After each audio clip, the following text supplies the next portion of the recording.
Hey everyone, how are we going? Welcome to another episode of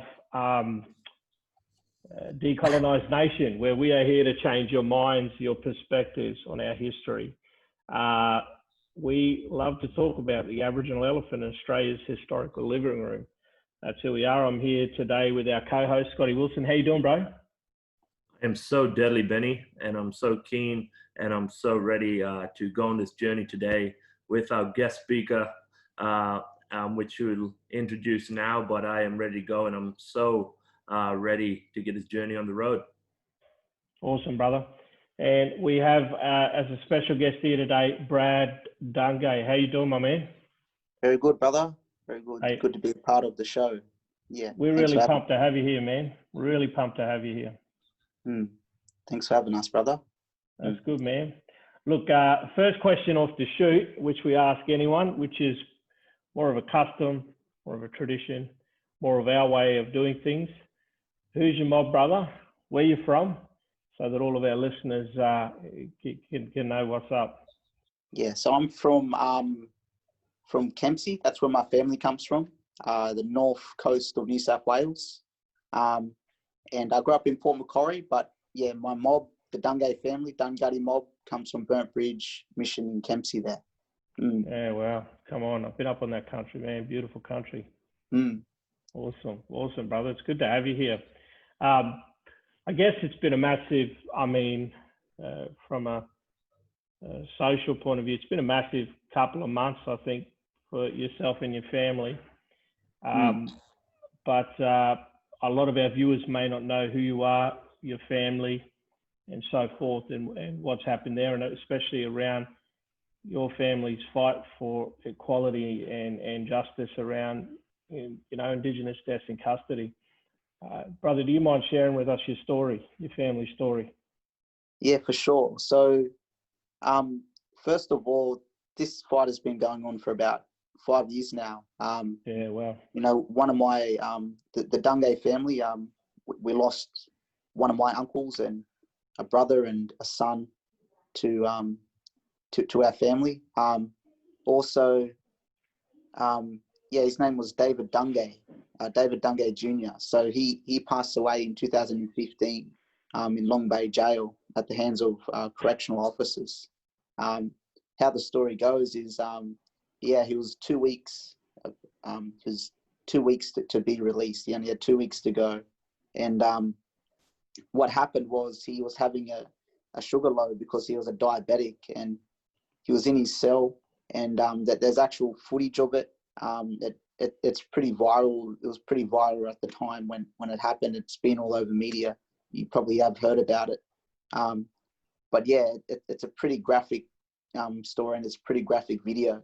So what happened? He was having a sugar load, and he was eating a packet of biscuits, and so he's in Long Bay Jail there, and the correctional officers, they thought, he was erratic and panicking and all that sort of stuff. And, all he was trying to do was just trying to get his blood sugar back up. So what happened, 6 guards stormed his cell, carried him back out, and he's screaming, I can't breathe. He actually said it 12 times. And, blood was coming out of his mouth. And they moved him to a smaller room, and there they put him in a asphyxiation hold, in a prone position, had the knee on his back for about 10 minutes, and then they injected him with a sedative. And because what they were saying to him, they thought that he was just resisting, but he wasn't resisting. He was actually fighting for his life. He said, I can't breathe, and the correctional officer said, if you can talk, you can breathe. It's pretty arrogant to hear that. And so they put the sedative in him, and about 30 seconds or a minute or something later, his heart stopped. And when that happened, it's a horrible story. Tragic ending. It shouldn't have ended like that. No, not at all. Because a lot of people, I think, Brad, tend to think death in custody or that their mind generally goes to police. Yeah. But they don't consider the way correction officers handle you know, our mob when they're incarcerated, you know. And this is an example of where, and it's not really it's the police, but it's the officers inside the centre who have used, you know, the wrong practices and gone about this the wrong way. Hey. Yeah, and that's right. Like it's not just police, but it's also correctional officers as well. You know, our mob that's in jail, because we actually do have the highest incarceration rate in the world for us as Indigenous people in Australia, you know. And so, you know, you hear a lot of the stories of the boys, you know, how they're being treated in there, you know. They just treat them like dogs, you know. They don't have any respect for them, you know, just like a piece of meat. Stuff definitely needs to change in that instance, you know. We need to be treated as human beings, you know. Just because they've done a crime or whatever, like, doesn't give them the right to be, you know, dehumanized, pretty much, even to the point of death, you know, which happened in my uncle's case. You know, something has to change within that place, and even out on the streets, you know. You know, in our communities, I guess we see it most days. You know, if you grow up in a mission or an Aboriginal community, you know, we deal with it every day. It's a reality of our life. Yeah. You know, definitely. And thank you for sharing that, brother. And before we move on to expanding on this discussion, we actually would like to actually show just a brief clip, if that's okay, Bradley, of the footage of what happened 5 years ago in 2015 with your uncle David Dungay Jr. And so we're just going to watch that right now, and then we're going to jump into the next discussion point. So I do want to alarm or just make sure that everyone realizes that this footage is quite graphic and quite so please, if you don't want to watch or see anything like that, or if you have children around, please allow them to so we're just going to play that now before we move forward, so that guys can fully understand, you know, the whole what we're talking about, and just to give that understanding.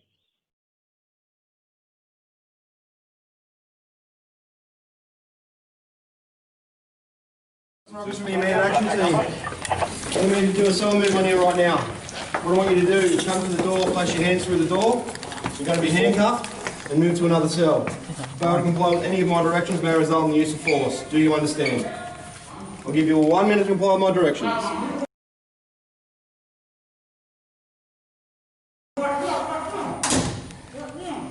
Now 2:42 exactly. So get back to the next one. Give me another 30 seconds, guys. We've got plenty of time. Just put my shirt on. The nurses aren't at the monitors, are they? Make sure the doors are open all the way down. Yeah, they are. What are you saying? Are the nurses watching the monitors? David, my name is the immediate action team. What I want you to do is come to the door, place your hands through the hole. Thank you. As you're going to be cell moved and you get handcuffs on and moved. Do that now or force may be used. Do that now. 1, 2, 3, go, go, go.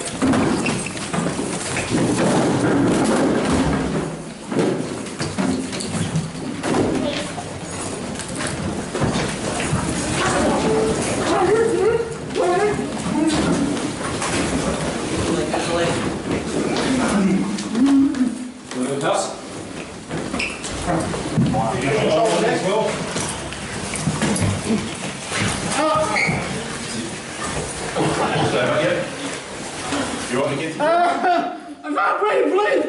Let me out, please, please! You boys got yourself, Dungay. Stop resisting with your feet. I can't breathe! Stop resisting with your feet. I can't breathe, please don't! Let me out, Well, please! stop spitting your blood and you might be alright. Yeah, I'll be alright! You're the one that brought this upon yourself, Dungay. Down. You'll be face down on the bed, do you understand? Head up, stand. Head up, straight, one step. You got control? Yeah. Legs up, legs up. Comply.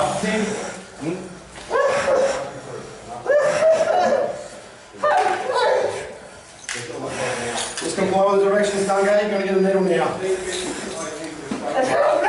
Just keep in there, right? Stop resisting. Be still.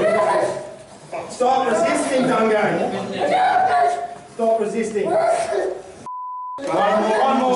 One more move. Turn your head this way, see? Stop resisting. Stop resisting. Don't keep your legs out, Dungay. Get control of his legs. Get control of his legs. Alright. The more talking you're doing, the more breathing you're doing. Do you have another needle? You got another leg already? There's another needle, just hold him there. Doing it now. Just Dungay, just breathe. Well, you can breathe. If you're talking, Breathing. if you're talking, you can breathe.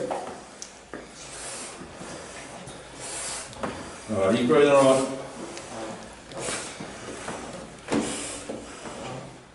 Just turn his head to the right a little bit. There you go, you can breathe now, mate, yeah? Yes, you can. You can breathe. If you're talking, you can breathe, You're Dungay. talking, you're breathing.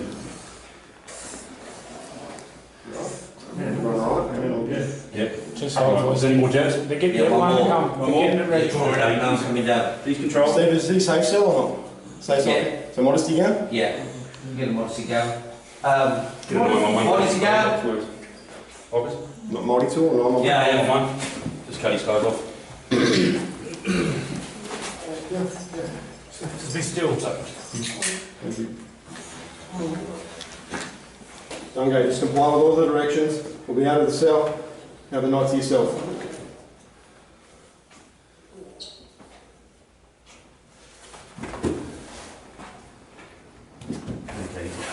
Dungay? Dungay?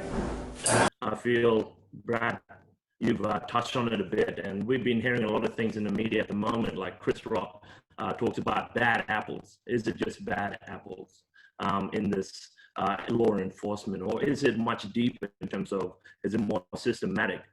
So, you know, with your experience over the last 5 years, and you've touched on it a bit, do you believe that it's strictly systematic, or is it simply that there are bad apples or people that are enforcing the laws that are actually causing these high rates? So, you know, from your experience, I would love to just discuss that a bit more and go deeper, but we'd love to hear your thoughts.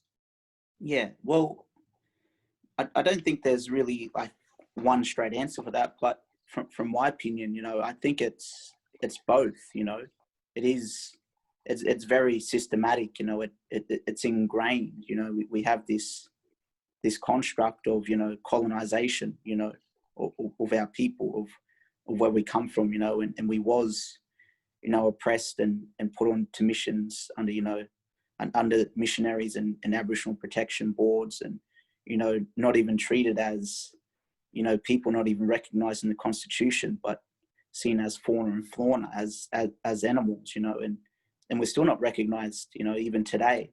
So, you know, even that people, even though that there has been change within government, you know, Kevin Rudd said sorry, and that obviously there's been, you know, other stuff that's brought us up, you know, made us more equality, but that there's still a lot more to go, that there's still a big fight to go, and there's still a lot of injustices, but that there is still, you know, underlying racism. There is still a lot of racism within the country, you know, this white mentality of, with you know, the white followers of Australia, you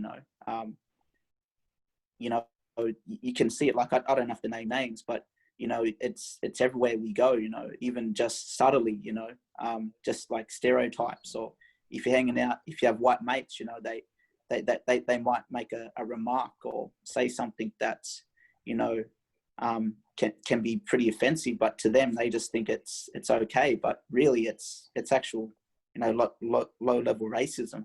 Yeah. So it's within the system, it's inherent, you know, it's that they might not realize it, but it actually is. And I guess what we're doing, you know, as Aboriginal people, we're shining the light on it, you know, and we're educating people, we're making them, you know, more aware of what's happening around us, you know. So even, as I said, like, with the police force and correctional officers within the correctional system. I guess that is still passed down. You know, it's still passed through. You can still see it there. It's in our face, and even though they deny it, they cover it up by laws and be professional and you know, facts, figures, you know, all this sort of stuff. But let's call a spade, yeah, and you know, and say it for what it is. You know, it's ugly and it's racism at its core. Yeah, definitely, brother. Put a microphone on them, you know, constantly, and let's see what comes out. You know, let's see what pops. Because I genuinely believe, you know, I've been in Aboriginal workforce development for many years and sat in many interviews and seen all kinds of people from all backgrounds being discriminated against in an interview process. You know, racism does exist. It's there. It's if it didn't, we wouldn't have such a crazy incarceration rate. You know, like you mentioned that earlier, we've got, what do we own, 52% of the juvenile detention centres here in Australia, 26% of the adult population, you know, and what we make up 2.83% of the country's population. And I kind of joke about it. Either we are, you know, the worst criminals in the world, you know, or we're the most honest criminals in the world. You know, the moment we get caught, we'll be like, Your Honour, I was going to be honest about this one and cop to it. Yep, I did it, you know, so put me away. Or plain as the nose on your face, we have a broken system, hell-bent on putting our mob behind bars for some reason. Yeah. It needs a lot of work and a lot of review. So, yeah. Yeah, definitely. It's kind of like, I can get this feeling like it stems back like from our, not only how we're educating our young people, because I feel like there's this theme of conditioning where, you know, like there's old experiments where they lined up all of these dolls for these young kids and they asked, which one is the criminal? And they pointed at the dark colored doll, or like, which doll is pretty? And then they've actually pointed at the lighter skinned doll, and you can see the conditioning from such a long time where there's, you know, for some reason, this systematic way of making, you know, well, Aboriginal people or those that are the minority inferior to the other ethnicities or the dominant culture, you know. And I feel in that sense, moving on to this other kind of question that kind of been bugging me for a very long time, brother, is that, you know, after there's been many years in terms of, you know, there's literally has been no changes, no shift to that incarceration rates, and even to deaths in custody. The rates are constantly growing. And I just want to know, like, practically, how do we stop, you know, our people from dying in the corrective services, in the prisons, and under custody in police stations or through police enforcement? Like, this is kind of one of the things that has been baffling me. How do we practically shift that, you know? Because for so long, this started like mortality rates from 1972, where Gough Whitlam spoke about mortality rates for Aboriginal people. And we are still talking about the same rates that it has increased from 1972, even beyond that, to now, where we're still seeing our people dying.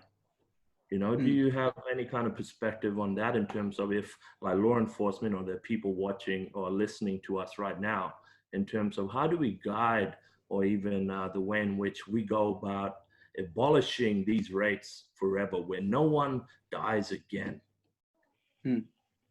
Well, sorry, it's a big question. It is. It's massive. Yeah. And well, I feel like Miss Congeniality and world peace and harsher punishments for, you know, it's just totally appropriate, but it's like that, and world peace. No, but you know, it starts small, you know, like.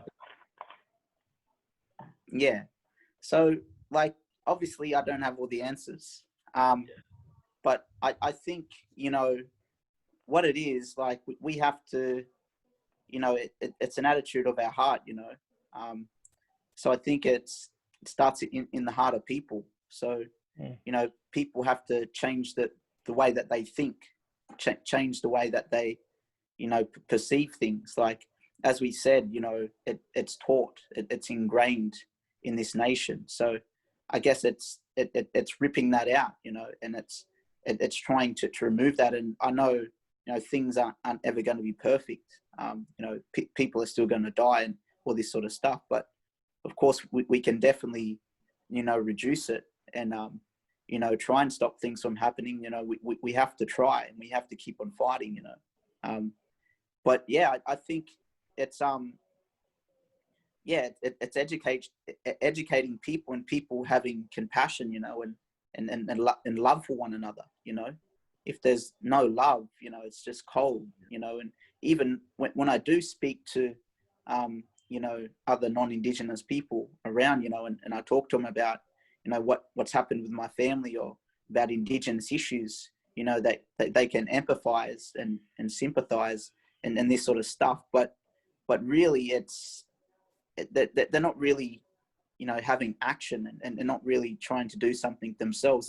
It's like they sort of don't want to do everything, you know. They're just like, you know, put a band-aid over it and, you know, just leave that alone. Hopefully that will shut the issues up, and that they just want to keep it in a corner, and they don't really want to, you know, get involved and really, you know, sacrifice and make change themselves, because it has to be both of us, you know. Of course, Indigenous and non-Indigenous people, and of course other ethnic cultures as well, you know, in Australia, you know, coming together, unity, and addressing these issues, you know, and trying to make change.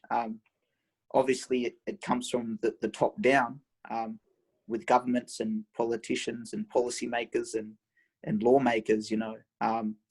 You know, they can go so far, you know, and we can follow them, but ultimately it's the people, it's the community as well, Australia, you know, that we have to, you know, I believe that's the answer, is just having love and compassion, changing our way of thinking and our hearts.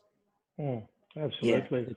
Yeah. It's a multi-pronged issue, brother, because I look at, you know, I'm really finding it very interesting, the debate over in America and what certain states, the laws that they're changing about, and even the way that police are trained and what they do. Like, they started to say, okay, you can only use rubber bullets now, you can't taser or shoot juveniles, all of these sort of things, you know. Like, they're changing laws over there, reevaluating the way that police do things. And I honestly think that's one area that needs to be heavily looked at, are the practices that police are utilizing to maybe apprehend a victim. You know, like, remember that when there was a lot of the car chases going on and people were being killed in these car chases. So you found a lot of police just backed off and let like, there's technology, mate, that'll capture where this person goes, street lights, you know what I mean?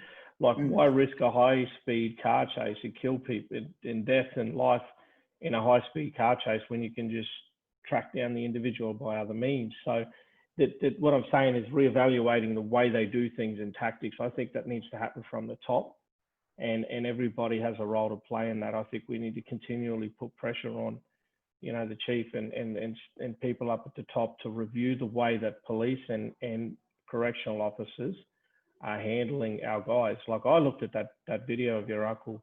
How many police officers do you need to restrain someone? Like, how many correctional officers do you need? That was ridiculous, the amount of men going in and holding down another man who is a diabetic, which is a massive issue. They should have been educated on how high diabetes is in our Aboriginal community. They should have understood those needs prior to, you know, and that's something to me that just blows my mind. Oh, definitely, Benny. Like, I feel like where is that point where someone goes from like acting like being a human to then disregarding that humanity by, you know, enforcing these kind of laws and I guess actions that more or less, goes beyond like being a human being, and it's kind of like that whole idea in that debate recently about the blue race, and how, you have your job, right? And a lot of people would act in the better interest of the job than of the human beings, or that they actually are there to actually support and help, and it's kind of, like, where do we go, and how is, it's just crazy seeing that shift from being human beings on earth to now being something totally different, enforcing a law in a way that goes beyond that. And I think that kind of leads into more so the culture and our relationship around law enforcement.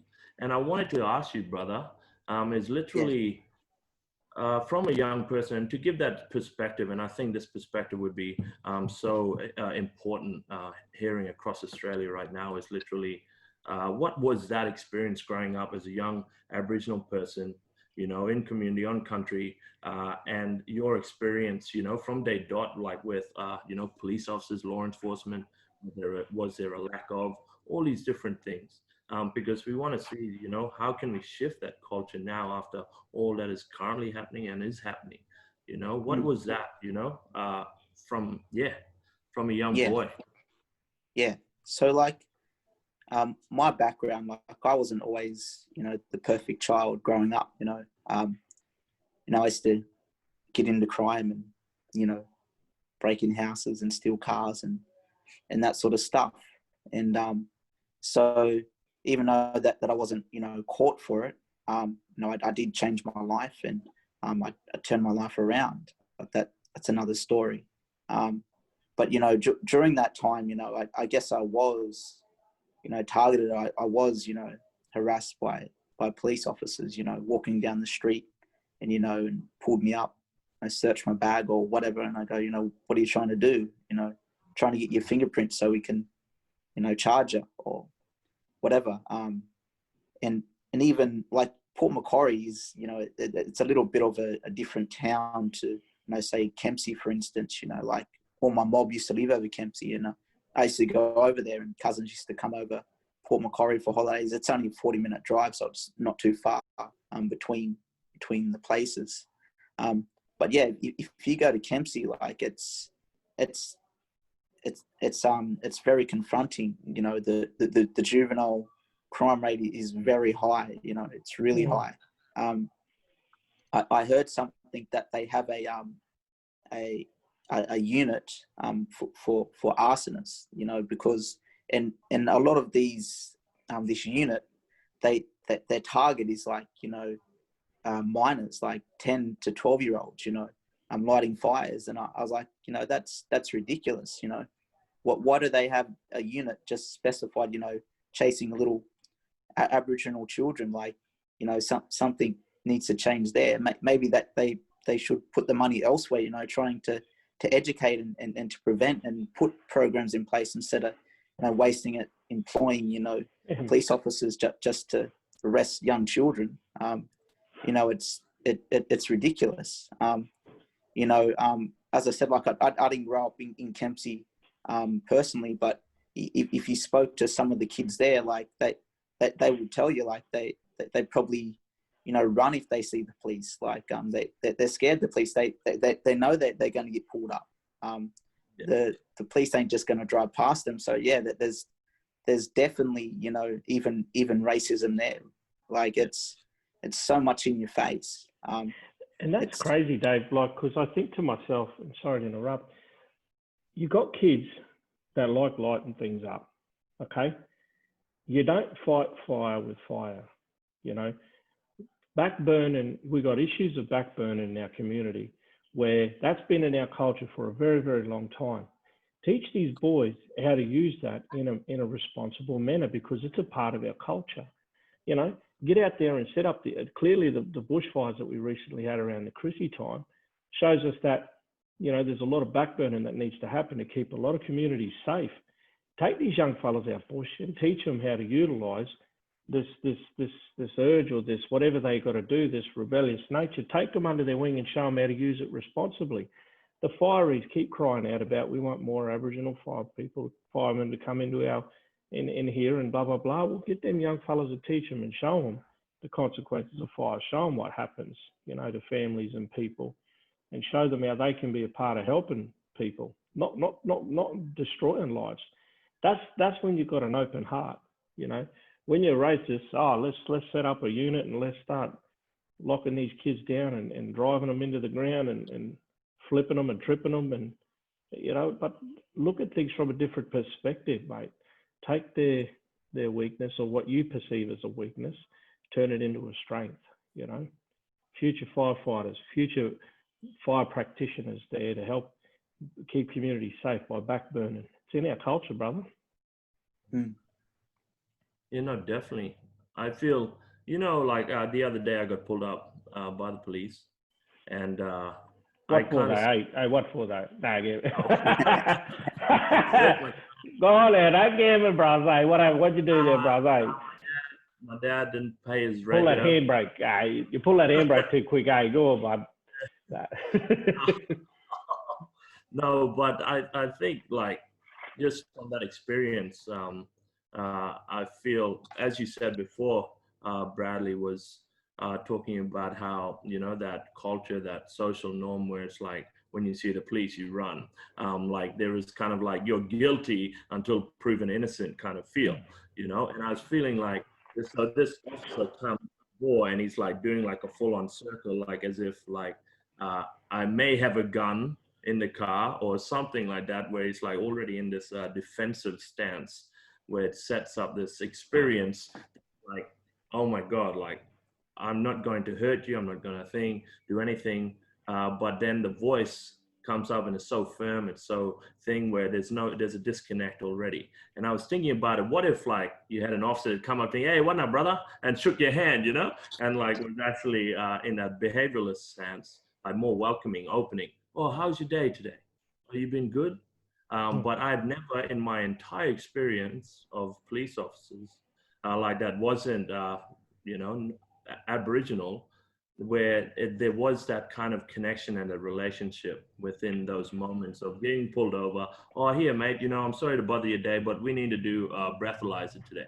But changing the tone of that experience shifts the culture of, you know, being afraid of law enforcement or all these different things. Like, and that's why I want to ask you now is literally, has there been any experience of positivity, like, you know, that you can recall in your, you know, your life, where there was positivity, or even over the last 5 years, there were police officers that actually, or even corrective services officers come and actually, you know, speak to your family and talk to you, you guys about what has happened, or even send their condolences, or even try to reach out to connect and show that empathy. Not in that sense. Like, as I said, I'm not David Dungay Jr.'s mother or brother and sister. So, and as I said, like I've only really joined the journey in the last, probably start of this year. Like I've been there beside them, you know, encouraging them and from the start. But in terms of the marches, the only memory that I can remember was the march that was the first march that we done after George Floyd passed away. And what happened, it was my cousin, Paul Silver, one of the police officers, you know, come up to him, and the police officer, he was undercover, and, you know, and he took a knee. It was such a, you know, it was such a significant moment in that march, you know, so there's certain things within the march, and one of them was the highlights, you know, because I think this policeman's officer was, his woman was a African woman, or a woman of color of some sort. So, you know, he respected that. So I guess that there is, you know, police officers or correctional officers out there that do have a heart, you know, and that do, you know, care, and that do want to, you know, treat people as human beings, and are probably not racist, you know. They treat people for who they are, not by the color of their skin. Yeah. I remember, man, I'll tell you, I just flew into Canberra, and, you know, because of COVID and all this sort of drama, was really hard to get cabs and stuff because, you know, there's obviously lack of transport around that. So it's freezing in Canberra right now. Like, it's just freezing. And I was standing out in the cold waiting for a taxi, and I saw this police car coming up around the roundabout, and they were about to turn left, but they saw me standing there with my bag, and then they just sort of like turned. I saw them turn the light off it, sort of back up a little bit, and then drive around to come around and see me. And I was like, oh, all right, okay, here we go now. All right, and I pulled out my phone, hit the old record button, thinking to myself, this shit's going viral, man. This is going to go viral. I'm going to get some cops just coming up harassing me. I'm ready to blow up in this, you know. And they pull up and they wind down the window and they go, hey man, I just checking, you're right to get home? It's pretty cold tonight. And and I was like, nah, damn man, nice coppers. I can't film this, man. This ain't gonna work. This can't go viral, man. I'm looking for that nitty. I'm looking for that grimy copper, you know, to come out here and be like, yo man, you know, let me lock your ass up. So I just hit stop and I was like, man, all good. My taxi's covered. And I'm like, okay, we'll just come around, and if we see you here, we can give you a ride home. And I was like, thanks, man. I appreciate it. You know what I mean? So they were like really super nice to me. So that really blew me away, because to me, it was sort of like that whole thing about, oh crap, you got this one perspective in view shaped really hard, but you can forget that the actions of some are not the feelings of others, you know. And that's where I think for me, it's a hard journey to kind of separate that, because for my life, I've seen injustice after injustice and drama after drama, and that's been a big struggle. But I'll tell you now, Brad, going into you know, this whole conversation, I know we've talked back and forth over the coming weeks into this, and you mentioned having somewhat of a faith in this whole thing. What is that? How does that play a role in this journey of truth and reconciliation and activism? You know, having a Christian faith, I guess, if you don't mind me asking. Yeah. Well, like even before this, like for me, you know, I wasn't always a Christian. You know, I became a Christian about, you know, 6 years ago. And before then, you know, I wasn't really caught up, you know, within our mobile culture or whatever, you know, in trying to do what is right or whatever, you know.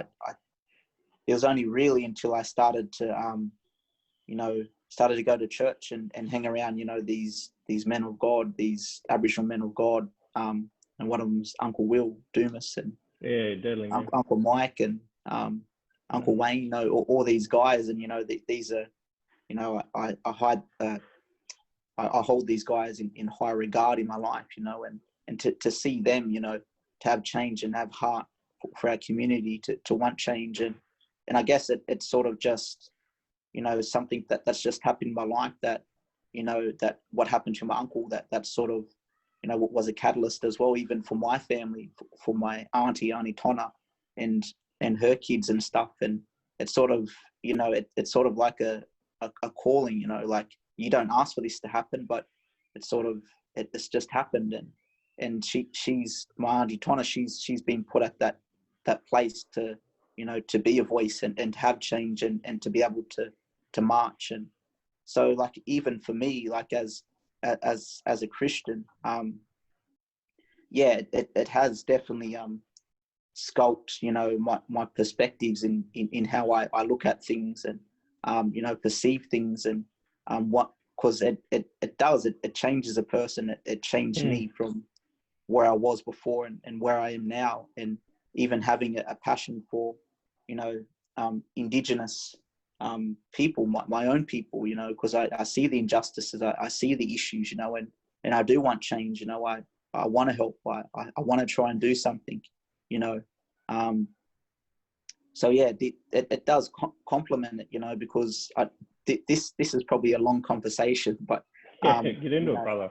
Yeah, because people say, you know, how can you be Indigenous and Christian as well? Like that's another topic, you know, because we've had a bad history with missions and all that sort of stuff. With our mob would be missionized, and but for me, like I had a spiritual encounter, and that changed my life. It wasn't necessarily affected by some religious person or whatever, trying to Bible bash me or whatever. It was my own experience, and from that experience, it changed me, and in that, I was able to be around other Indigenous ministers and this sort of stuff, and it sort of sculpted my perspective and gave me a worldview to be able to look at life of being Indigenous and being a Christian as well. So and even coming into the activism area, like that's another area again. And I know some activists can be anti religious and that sort of stuff. So it sort of feels weird being in amongst that and meeting some of these I don't know, I hate to call them left wing or whatever, but yeah, more socialist perspective. So yeah, and even meeting these people and being amongst them, but I believe we have to be, as a man of God, like be all things to all people. So trying to fit in and not compromising my faith to sort of suit their ideologies or whatever, but I just come with love.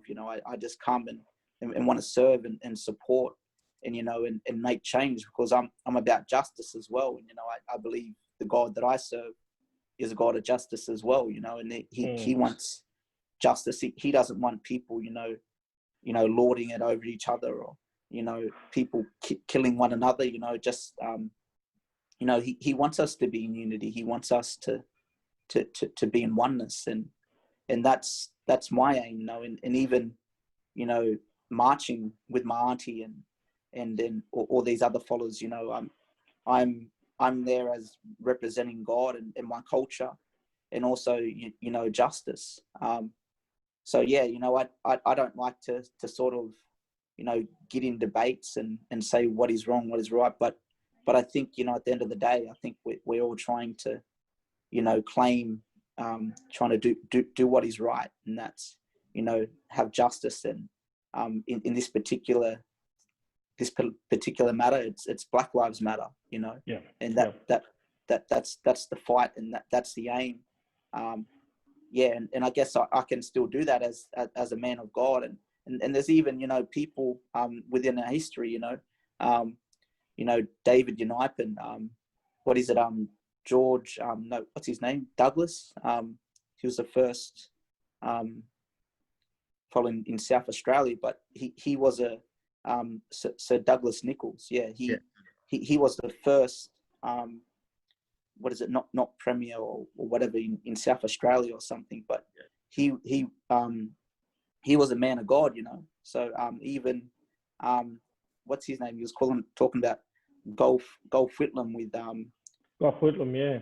And what's his name, the fella Vincent Lingiari. Vincent Lingiari, yeah. That's Vincent my man. Lingiari, he was a Christian. He was a Christian man, Oh, wow. So all these people, they were men of God, and they stuck up for what is right. And I'm not to say, I'm not to push that on anybody, that they have to be Christian, but I guess it's not a bad thing either. It definitely does, speak. It shows something about you, of who you are, and a person of who you are. Yeah. Yeah, because I think it's really funny. I've got family members, aunties, uncles, and that, mums, dads, and they're wild as cut snakes, like Yeah, just like any family. But the strangest thing is that they have a faith, regardless of how crazy that. Like, they actually believe in God, and they believe in Jesus and the Holy Spirit and this whole concept of Christianity. Even though they don't live a life that says, I'm about that life, they're like over here. But you sit down and talk to them, and they're like, no, there is a God, and He hears your prayers. And I think, the people want to call that missionized or whatever. But I genuinely believe that at some point in their life, they experienced, like what you said, something that they can't explain, or, you know, they can't really rationalize it out. They can only put it down to, man, I think I met that God you've been banging on about. And then from that forward, even though they don't live that life, they're still like, yeah, but I still can't deny that there is a God, you know, like that kind of thing. And it's overwhelming, the amount of Christians. I mean, I have one of my sister girls too, on my Facebook page, and I love her dearly. She's an activist, and she feels very negatively about the church. And I saw I made a post up, and it was when I saw Pastor Willie talking to Pastor Brian, and for me, I was sort of like, wow, that the church is finally acknowledging that, you know, there's justice that needs to be had here at home. And it was a really big moment, I guess, for me to see that, watching it online. And that was a massive thing for me.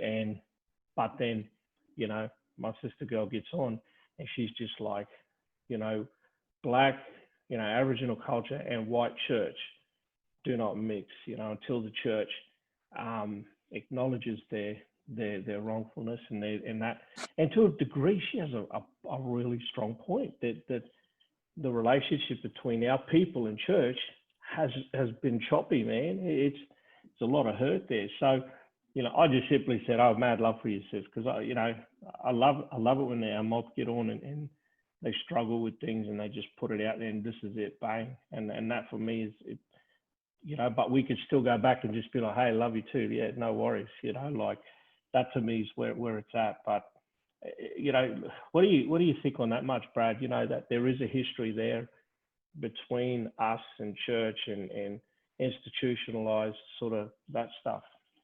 Yeah, like even that, like there's good and there's bad in everything, you know. So, you know, when the missionaries came and they said, you know, our culture was bad, they said everything was bad, but that's not exactly true. We had good things and there's bad things in every culture, you know. So, you know, our language, our ceremony, you know, some of these things were good, you know, our songs, like there's nothing wrong with them, but they said everything is of the devil. And we can flip that on them as well and say, you know, the way that you do church is actually not good either. You know, that there's good and there's bad things within your church. You know, it wasn't, you know, good how they come and they did missionize our people, and, you know, even putting people in slavery and all that sort of stuff. And I think they probably would agree on most notes. Yeah. How would that first offering went, when the missionaries come? All right, guys, you might want to, you know, pass that bucket around and you know, like that there again, and just put them witchetty grubs in, and them garbage fruits, and put them Burdekin plums in there. Yeah. The first ever offering, which way? You know, nulla in there, bruh. There you go. I wouldn't want to know what you would have put in, Benny. I'll put them gum leaves in there, bro. There you go, bud. That's all you get. Nah, Stingy, guys. Stingy bloke. Nah. Help my mob, bro. Help my mob. Nah, yeah.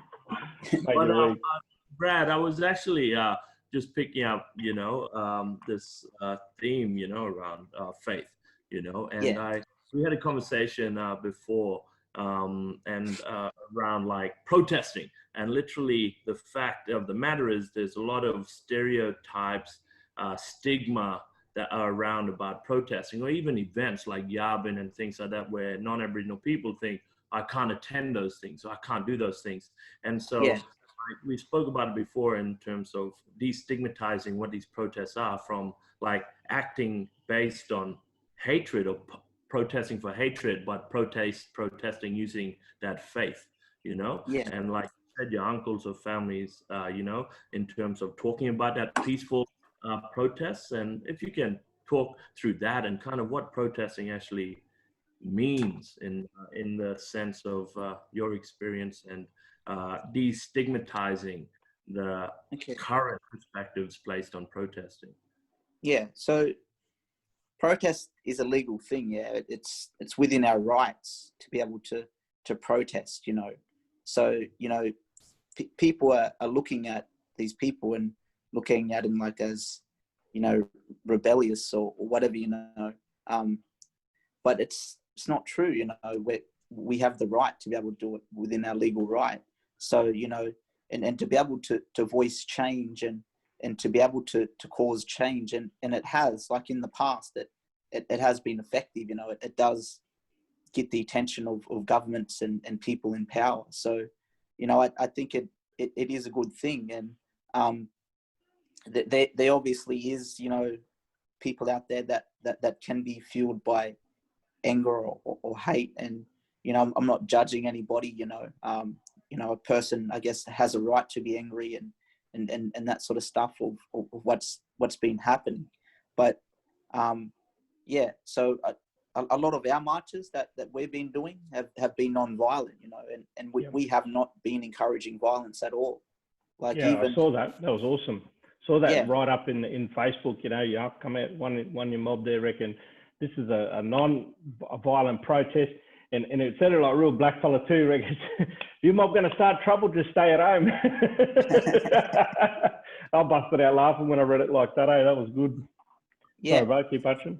So yeah, we wasn't even provoking, you know, police. Like we're telling everybody, you know, if my auntie, she says, you know, we are going to march, which we did. We end up marching, but it was deemed illegal that first march. I forget the exact date of it, but yeah, we was going to march, and what ended up happening was, you know, it was deemed illegal.